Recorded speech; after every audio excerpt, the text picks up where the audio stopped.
João 6, 16 a 21.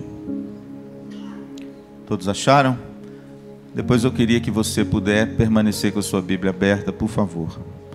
Diz assim a palavra de Deus: ao descambar o dia, os seus discípulos desceram para o mar e, tomando um barco, passaram para o outro lado, rumo a Cafarnaum. Já se fazia escuro e Jesus ainda não viera ter com eles. E o mar começava a empolar-se, agitado por vento rijo que soprava.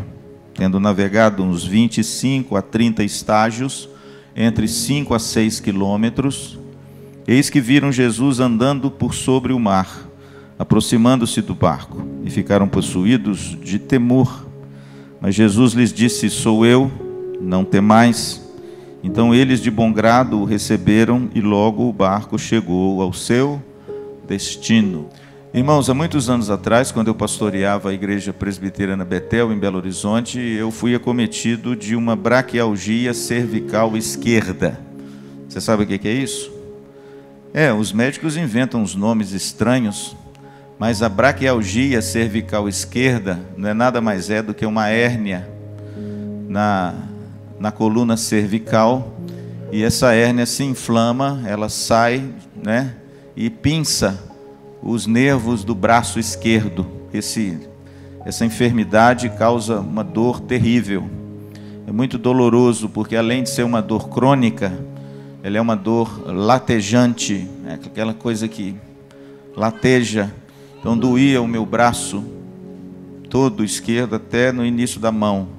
Então, irmãos, eu fui diagnosticado com esse nome complicado: braquialgia cervical esquerda. E a Tereza acompanhou isso muito, Um ano eu sofri com muitas dores. Eu pastoreava a igreja sozinho e eu não podia deixar a peteca cair, E as minhas ovelhas sabiam disso, das minhas dificuldades com essa enfermidade. Fiz muitos tratamentos, fui alvo de todos os tratamentos que você pode imaginar. Fiz bloqueio, fiz acupuntura. Fui lá em Belo Horizonte, num que se assemelha ao Diego, O sujeito me entortou, me desentortou. Fui em fisioterapia, remédios fortíssimos, E nada.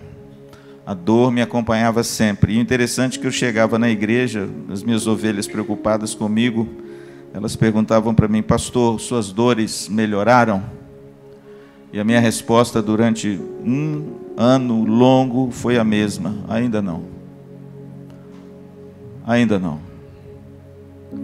O interessante é que essa expressão "ainda não" é uma expressão tão inquietante, Ela denota uma inquietação tão grande na nossa alma, diante de talvez alguma dificuldade que você enfrenta, ou algo que você quer se ver livre. Quantas pessoas hoje não vivem o período do ainda não? Pastor, a minha empresa ainda não deu lucro. Pastor, o meu filho ainda não se rendeu a Cristo. Pastor, o meu casamento ainda não foi resolvido algumas demandas. Pastor, meu marido ainda não se converteu. Meu pastor, a minha enfermidade ainda não me deu trégua. Quantas pessoas, irmãos, hoje vivem ainda, aprisionadas nessa expressão que nos causa tanto incômodo na alma, a expressão do ainda não. O interessante é que no versículo 17, o texto diz que quando se fazia escuro à noite, Jesus ainda não viera ter com eles. O texto diz que Jesus, de repente, viu seus discípulos em dificuldades, numa grande tempestade, a noite escura. No texto paralelo de Mateus e de Marcos diz que era na terceira vigília da noite, 3 horas da manhã. Imagina só, irmãos, o mar revolto, a tempestade brutal, a noite na sua máxima escuridão. O texto diz que Jesus ainda não viera ter com eles. Será que Jesus estaria atrasado? Será que Jesus perdeu a hora? Por que Jesus não intervém mais cedo e permite que a gente passe por essas coisas como eu passei por uma dor durante um ano ininterrupto? Eu não tive um dia sequer sem dor.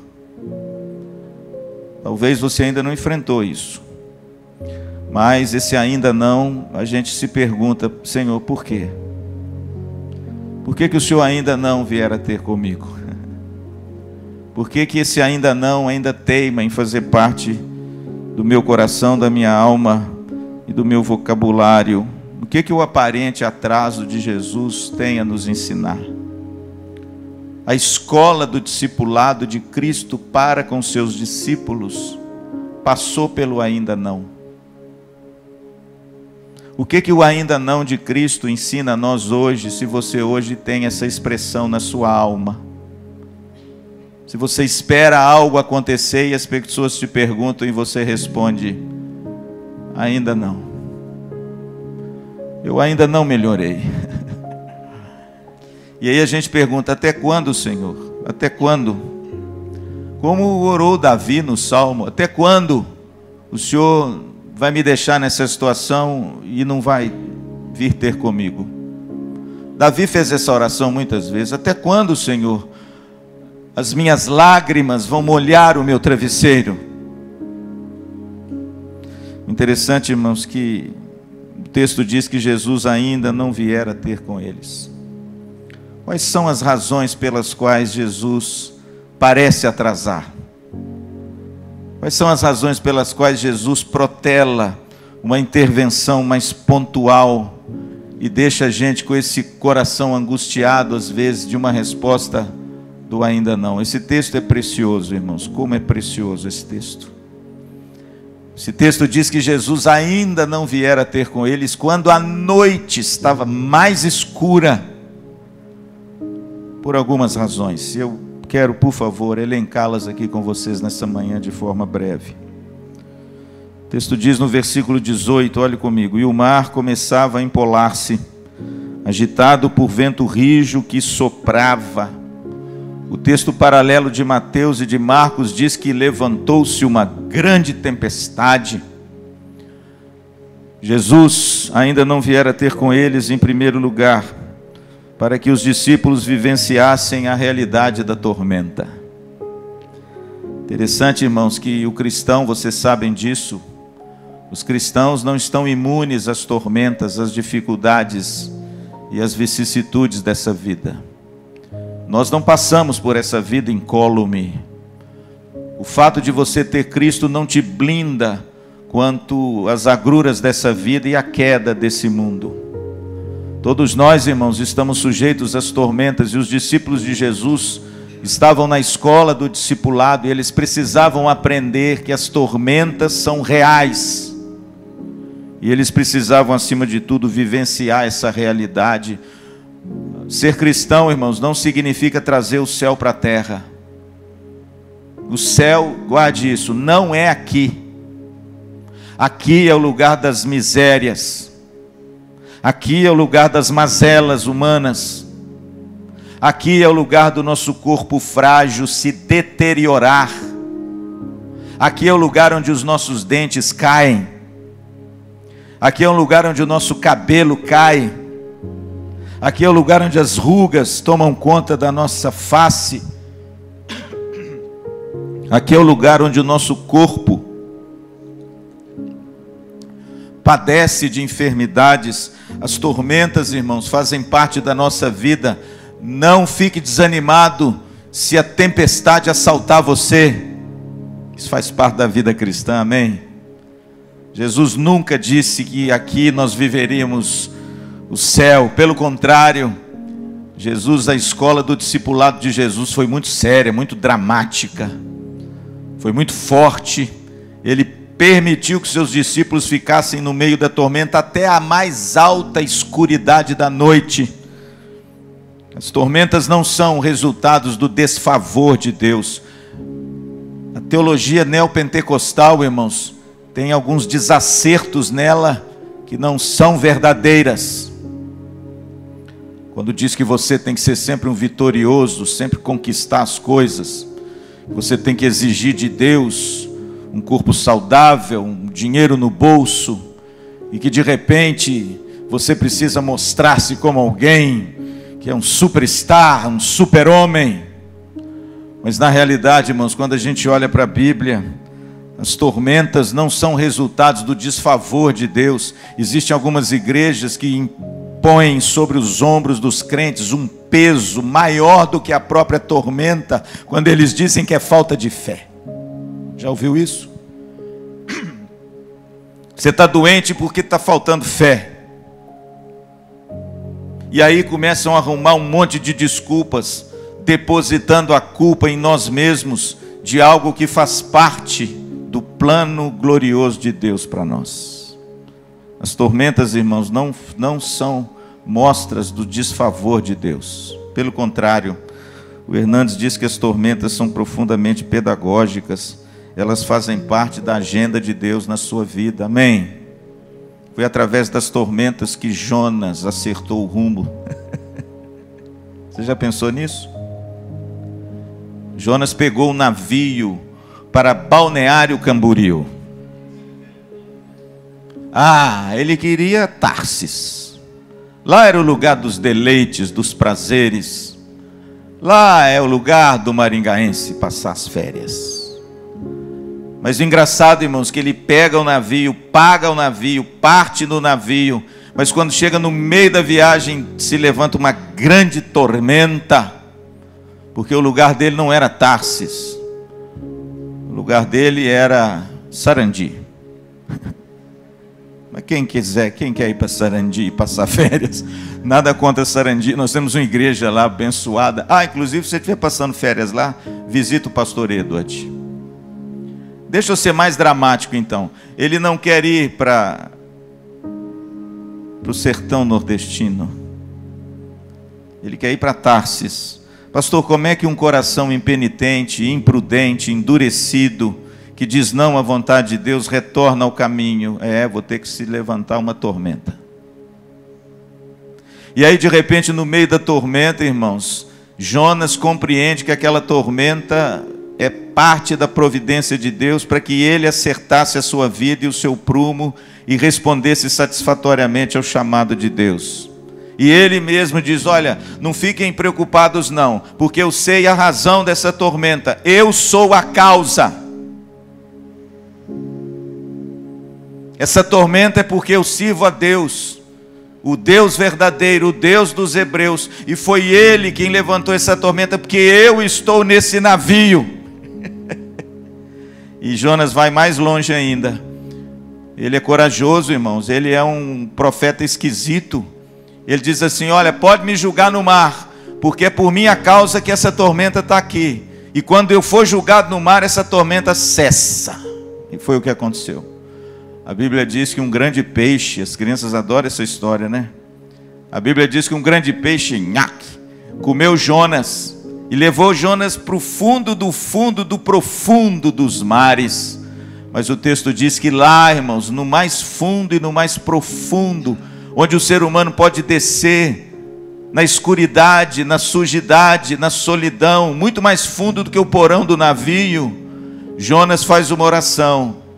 E na sua oração ele diz uma frase que é maravilhosa: Senhor, tudo bem, o que eu votei, eu pagarei. Quais eram os votos do profeta? Ir aonde Deus mandar, falar o que Deus falar. Lá no fundo, irmãos, do fundo da tormenta da sua alma, Jonas diz, o que votei, eu pagarei. Aí sabe o que acontece? O peixe vomita Jonas aonde? Em Nínive. Portanto, querido, esse ainda não, eu sei que é dolorido, viu? Foi para mim muito dolorido ter essa expressão nos lábios durante um ano. Mas de uma forma misteriosa, foi para me humilhar. E para que eu entendesse que as tormentas também fazem parte da nossa vida. Amém? Fazem parte. Elas são uma realidade. Eu fico pensando em Davi, né? Davi no Salmo 119, no verso 63, ele diz assim: foi-me bom eu ter passado pelas aflições para que eu guardasse os teus decretos. Foi-me bom. Eu não sei se o seu ainda não está te humilhando e te subjugando. Pode estar. Mas uma coisa eu sei: Deus quer mostrar a você que você não é o super-homem. Você não é a cereja do bolo. Você é alguém que carece da graça de Deus. E às vezes, irmãos, a graça de Deus se mostra muito mais presente nas tormentas da vida. Amém? Em segundo lugar, irmãos, pastor, por que Jesus ainda não viera ter com eles? Versículos 19 e 20. Olha o que diz o texto. Tendo navegado uns 25 a 30 estágios, eis que viram Jesus andando sobre o mar, aproximando-se do barco, e ficaram possuídos de temor. Mas Jesus lhes disse: sou eu, não temais. Interessante, irmãos, que essa não é a primeira ocasião onde os discípulos de Cristo ficaram atemorizados. Nós, junto com eles, somos seres passíveis de termos muito medo, uns mais do que os outros. E o interessante é que, diante da tempestade, da escuridade, o texto de João diz que eles ficaram possuídos de temor. E Jesus então vem ao encontro deles e diz: não temas. Aqui em João, a narrativa é lacônica. O que é isso, pastor? Ela é reduzida. Mas lá em Mateus e em Marcos, a narrativa é um pouco maior. Quando Jesus se levanta, lá em Mateus capítulo 15, versículo 31, ele diz o seguinte: homens de pequena fé, por que duvidaste?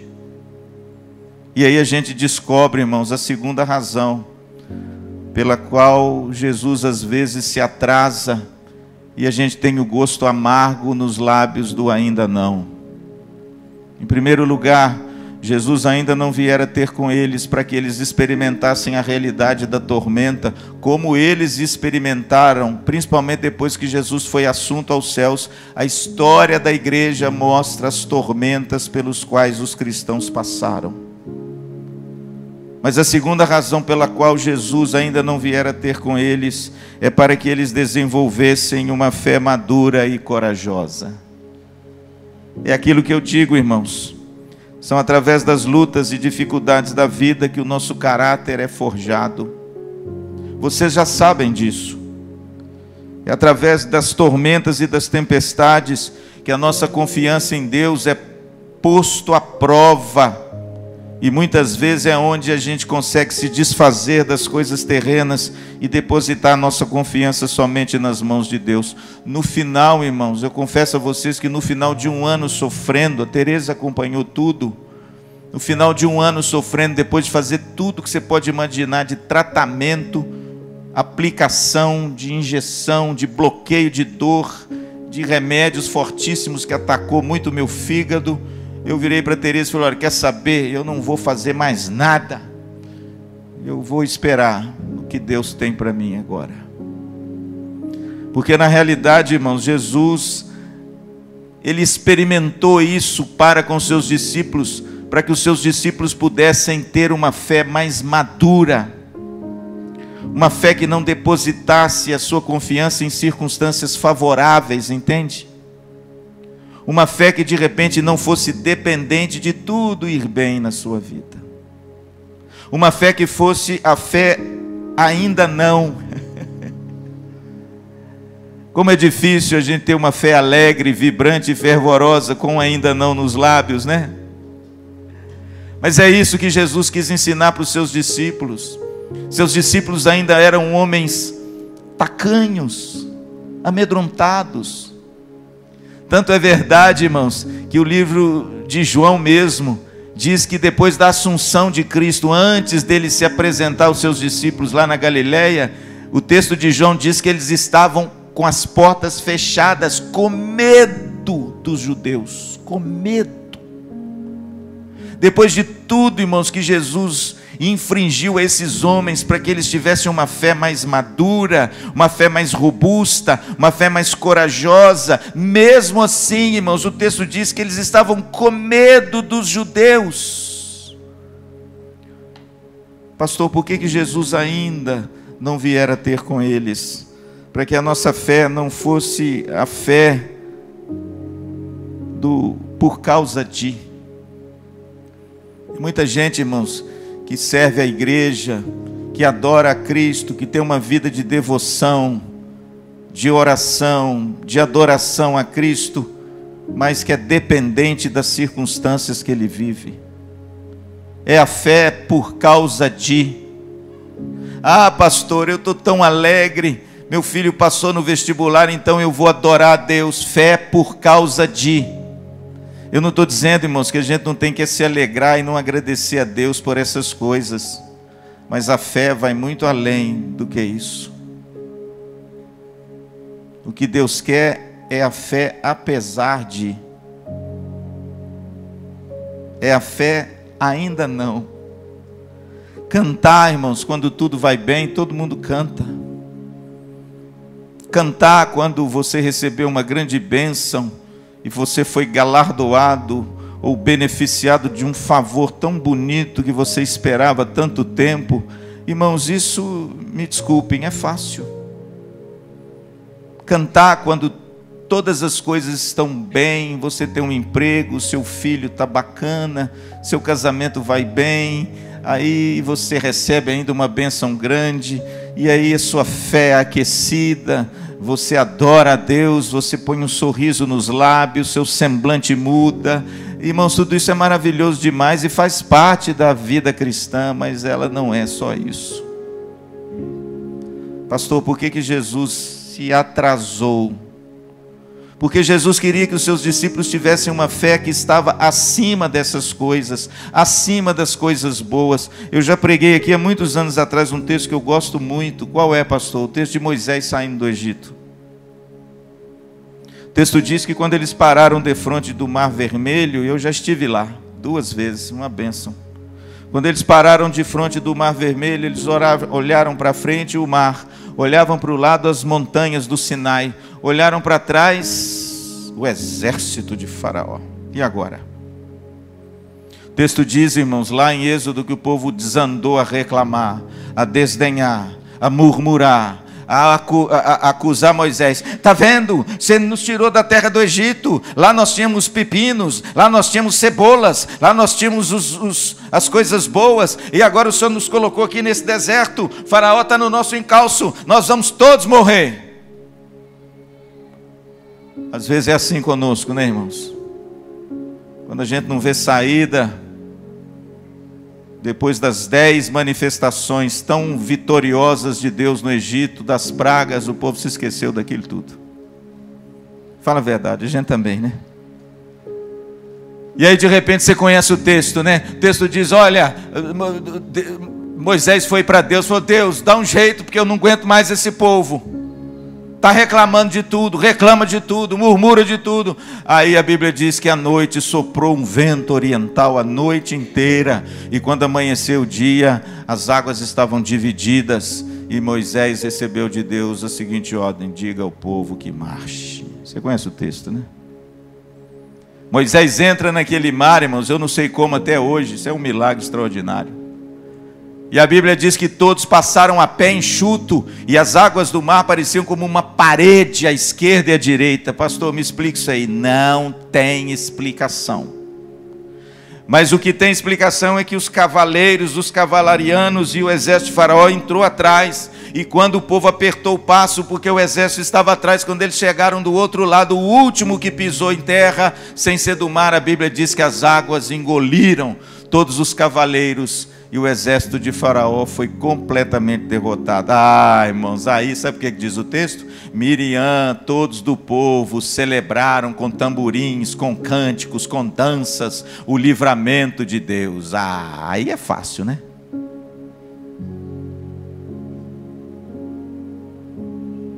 Meu sermão chama-se O Cântico Certo do Lado Errado. Você lembra dele? Não lembra nada, né, pastor? Esse sermão a gente esquece. Mas pode ficar tranquilo, alimentou você, viu? É igual se eu te perguntar o que você comeu há um mês atrás. O que você comeu um mês atrás? Lembra? Mas foi bom? Alimentou você? Você hoje não está robusto por causa daquilo lá? Pronto. O cântico certo do lado errado. Por quê? Porque o cântico está certinho. Eles adoraram a Deus, eles celebraram a Deus. Eles jogaram os seus chocalhos, tocaram os seus tamborins, eles dançaram, Miriam dançou, o povo todo dançou, Moisés dançou.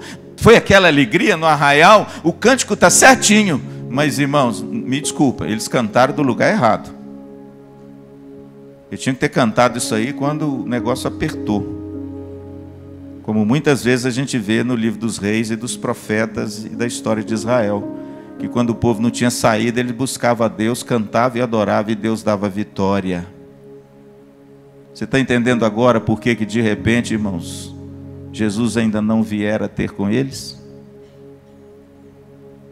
Para que a fé deles, irmãos, não tivesse alicerçada apenas nas circunstâncias boas da vida, para que fosse uma fé real. Eu tenho uma birra, irmãos, dessa teologia que monta uma doutrina que não é verdade e é irreal.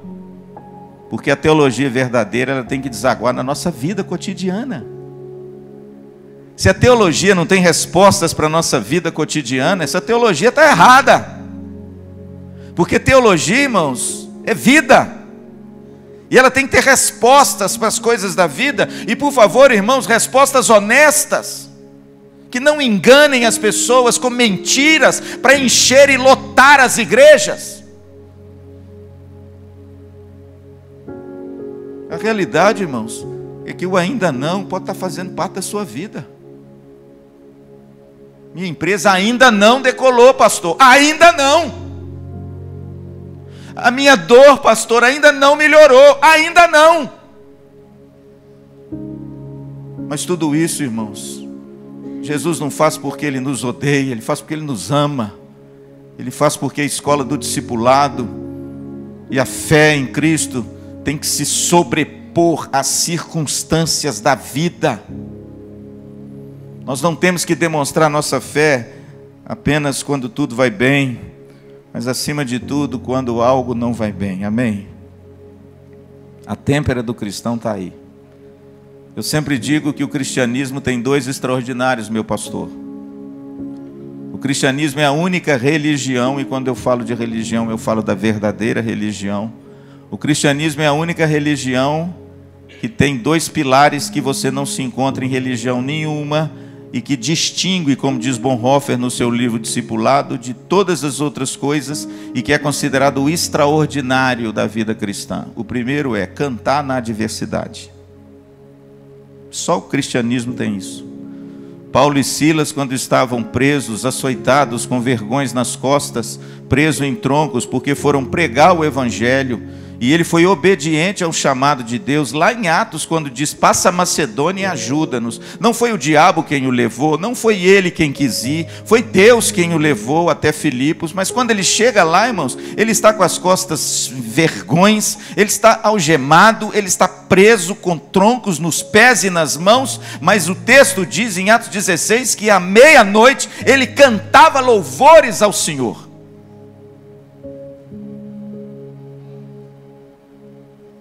É mais ou menos, irmãos, por aí. O extraordinário da vida cristã e do discípulo de Cristo e da fé é você celebrar na adversidade, é você ter uma fé madura que não depende muito de circunstâncias da vida. É claro que quando eu fui curado dessa dor, eu fiquei muito alegre, né? Tirou um peso dos meus ombros, o meu semblante até mudou, porque a dor constante cai o semblante da pessoa. Até o meu semblante mudou. Mas, irmãos, durante todo o tempo que essa dor, esse ainda não me perseguiu, eu preguei, eu visitei, eu dei estudo, eu dei a ceia, eu batizei, eu trabalhei como vocês sabem que eu trabalho. Em hora nenhuma, irmãos, eu fiquei pelos cantos murmurando, reclamando. Em hora nenhuma, irmãos, eu deixei de ter Jesus como o fundamento, o baluarte, Senhor do meu coração e o Deus que está por trás de todas as coisas. Pastor, qual o segundo extraordinário da vida cristã? Que eu acho, irmãos, que é a pedra de roseta e de toque do discipulado, amar o inimigo. Isso é só o cristão, viu? O Islã ensina você a odiar o inimigo. É por isso que eles estão matando todo mundo. Mas o cristianismo não, irmãos. O cristianismo, Jesus diz, olha, amai os vossos inimigos, orai pelos que vos perseguem, bendizei os que vos maldizem, porque vocês fazendo assim, vocês são chamados filhos de Deus. E a tormenta aqui nesse texto, irmãos, Jesus ainda não viera ter com eles. Para quê, pastor? Para que eles desenvolvessem uma fé madura, uma fé não por causa de, mas uma fé apesar de. Você lembra, meu pastor, do profeta Abacuque? Lembra do capítulo 3 de Abacuque? Ainda que não haja fruto da oliveira, ainda que as ovelhas não tenham ovelha no aprisco, ainda que eu não veja absolutamente nada de bom acontecendo na minha vida, sabe o que diz lá? Contudo, eu me alegrarei no Deus da minha salvação. Você quer ter uma fé madura? Não pense que a sua tempestade veio assim porque Deus não te ama.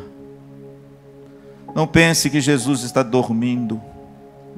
Não pense que Deus não tem os olhos mais sobre você. Interessante que já lá em João capítulo 11, a gente vê uma história muito bonita, mas eu quero finalizar também com ela. Pastor, qual a terceira razão pela qual Jesus ainda não viera ter com eles? Versículo 19, mais uma vez a 21. Vamos ler juntos de novo. Tendo navegado uns 25 a 30 estádios, eis que viram Jesus andando sobre o barco, aproximando-se sobre o mar, aproximando-se do barco, e ficaram possuídos de temor. Mas Jesus lhes disse: sou eu, não temais. Então eles de bom grado o receberam, e logo o barco chegou ao seu destino. Versículo 17, a última frase diz: já se fazia escuro, e Jesus ainda não viera ter com eles, mas chegou uma hora que ele foi. E no versículo 19 o texto diz, irmãos, que Jesus agora, ele desce do monte, isso eu estou dizendo lá em Mateus. Ele desce do monte, ele vê eles em dificuldade, e ele diz assim: chegou a hora. Então ele desce e ele começa a percorrer as águas. Aqui os comentaristas dizem que é uma alusão mesmo a Moisés e ao povo de Deus, que andou a pé enxuto. Mas Jesus não divide as águas, Jesus anda sobre as águas. É bonito, né? Jesus está acima de Moisés. Moisés não é Cristo. Quem tem a primazia é Cristo.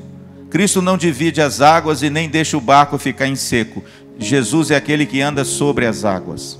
E o texto diz que num determinado momento, quando já se jazia, quando já se fazia escuro, lá no texto de Mateus diz que era na terceira vigília da noite, ou seja, na alta madrugada, onde a tempestade estava mais sombria, a Bíblia diz que Jesus veio e eles se assustaram muito, claro, eu também me assustaria. E ele diz: olha, sou eu,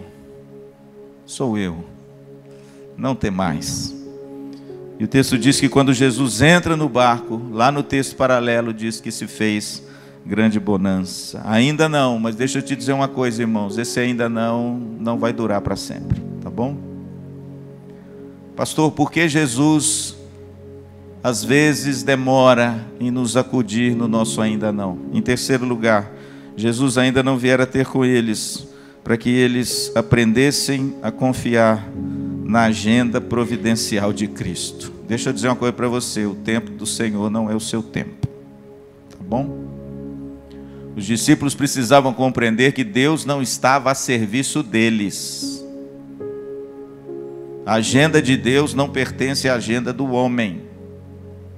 A nossa agenda tem que estar sintonizada com a agenda de Deus. E às vezes é tão difícil, né, irmãos? Por quê? Porque a gente quer que as coisas aconteçam ontem, né? Pelo menos eu, né? Eu às vezes sou ansioso para ver as coisas acontecerem, irmãos. Mas eu tenho aprendido isso, olha, duras penas no meu trabalho e na minha lida pastoral. Pastor, por que Jesus demorou a vir ter com eles? Para que eles aprendessem a confiar na agenda providencial de Cristo. O tempo certo, Cristo virá. Amém? Não é o nosso tempo, não é o seu tempo. A agenda de Deus difere da nossa, irmãos. O tempo do Senhor é o tempo oportuno. A língua grega pela qual o Novo Testamento foi escrito é uma língua muito rica. Muito mais rica do que o português. A língua grega, ela tem às vezes várias palavras, que a nossa língua tem uma só. Ela tem várias palavras para explicar com mais acuidade o significado das coisas, né? Por exemplo, a palavra tempo. No nosso vocabulário, a palavra tempo é tempo. Não tem outra palavra para tempo. mas na língua grega, irmãos, tem várias palavras que significam tempo, e cada significado alude a um conceito diferente do outro. Por exemplo, nós temos na língua grega a palavra cronos, é que veio a palavra cronômetro, esse tempo cronometrado, esse tempo que você está olhando no relógio e está falando assim, pastor, está demorando. É o cronos, é o tempo que você, de repente, o marido está lá em casa, está doido para sair, e a mulher, já vou. Pronto, você já sabe que esse já vou vai demorar aí uns 20 minutos. É aquele negócio assim, quando você está esperando alguém, e a pessoa está falando assim, estou chegando. Aí o sujeito espera mais uma meia hora, porque você não está chegando nada. É o tempo cronos, é o tempo do relógio, mas no grego, irmãos, existe uma outra palavra para exatamente isso aqui. É a palavra kairos. Kairos não é cronos. Cronos é o tempo cronológico, é o tempo do homem, é o tempo que se conta minuto, segundo e hora.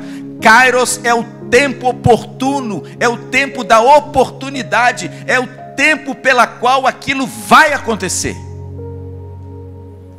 Isso é muito bonito, irmão. Sabe por quê? Porque o ser humano sem Cristo, ele costuma a se fiar apenas no cronos, e ele vive ansioso, porque muitas vezes ele faz as contas, ele quer que a coisa aconteça, mas o texto diz que o tempo de Deus não é o nosso tempo. E se você for ver no original, é o kairos de Deus, não é o nosso cronos. Olha que bonito. O kairos de Deus é diferente. Por quê? Porque se eu aguardo que alguma coisa aconteça, Deus não tem absolutamente nada a ver com a obrigação de cumprir o seu cronos. Deus não é obrigado, irmãos, a viver no tempo do homem. Deus vive no nosso tempo, é verdade. As coisas acontecem quando Deus disse haja luz, o tempo cronológico começou, mas Deus não está preso ao nosso cronos. Existe algo acima do cronos, que é o kairos de Deus. E é esse kairos que o cristão precisa aprender, para que ele tenha um coração alegre, fervoroso, uma fé madura, e ele compreende que Deus não é um moleque de recado, que tem que agir, que tem que fazer no tempo que a gente determina. Eu tenho birra mesmo, irmãos, dessas pessoas que determinam para Deus o tempo e a ação e a hora dele agir.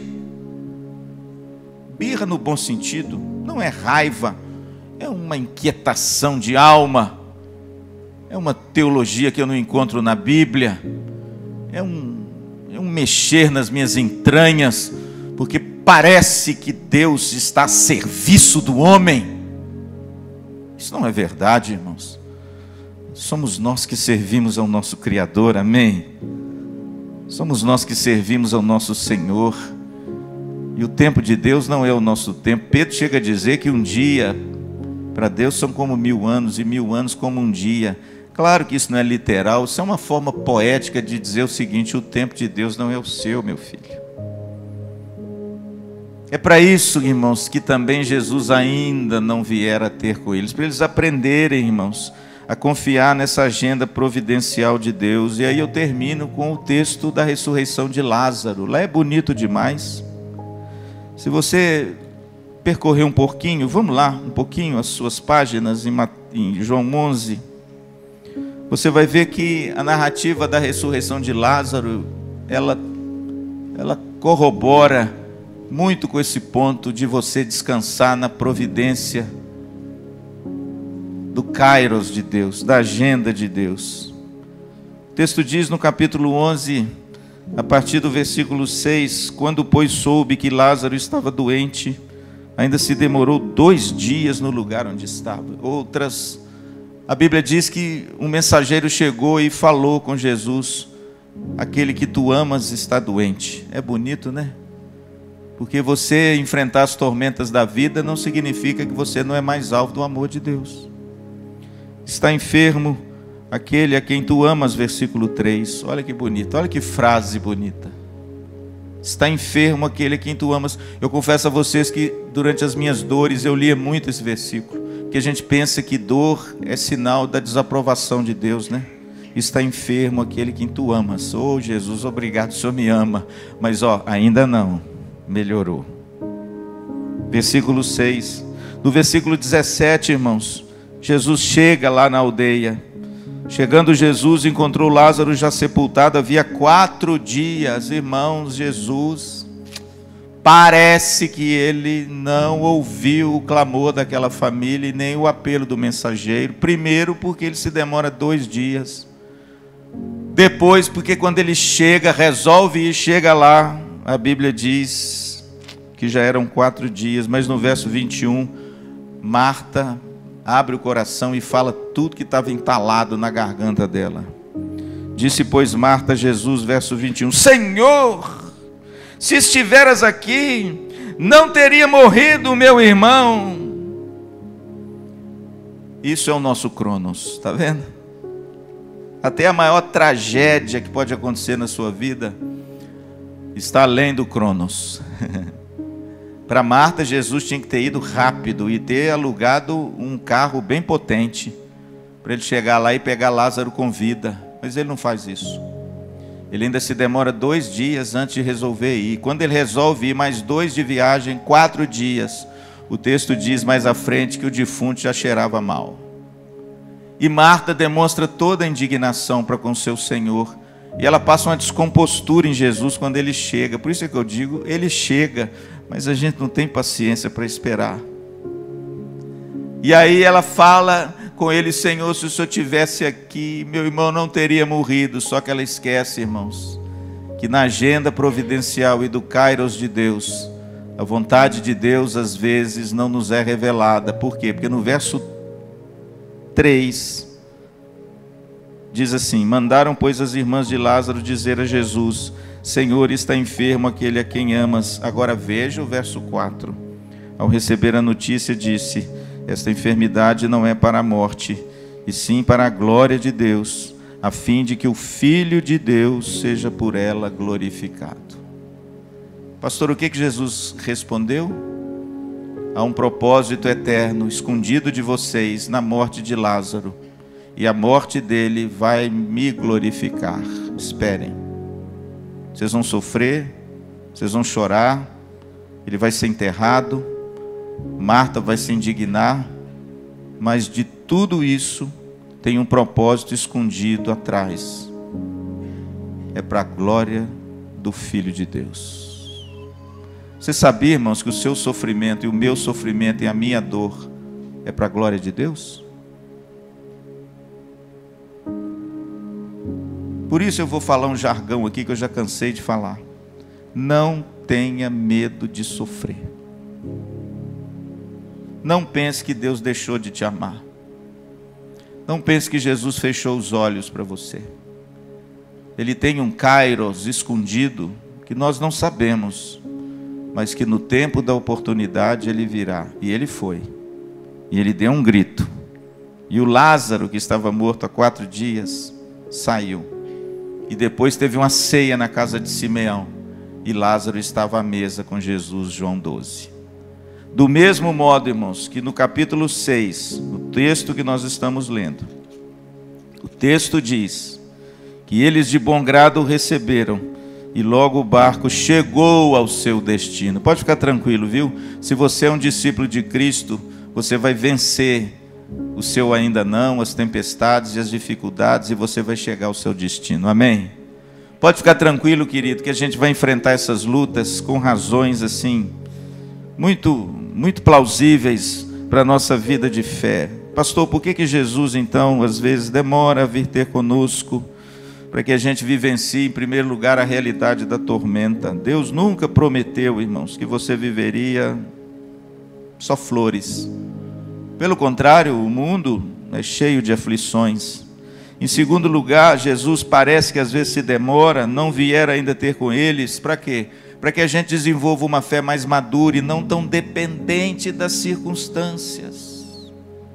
Que a gente possa sobrepor a esse mundo tão cruel, onde as notícias e às vezes as circunstâncias nos assaltam com tanta dor, mas a nossa fé não pode estar presa a isso. Ela tem que estar acima dessas coisas. E terceiro, para que a gente aprenda a confiar numa agenda que não é a nossa.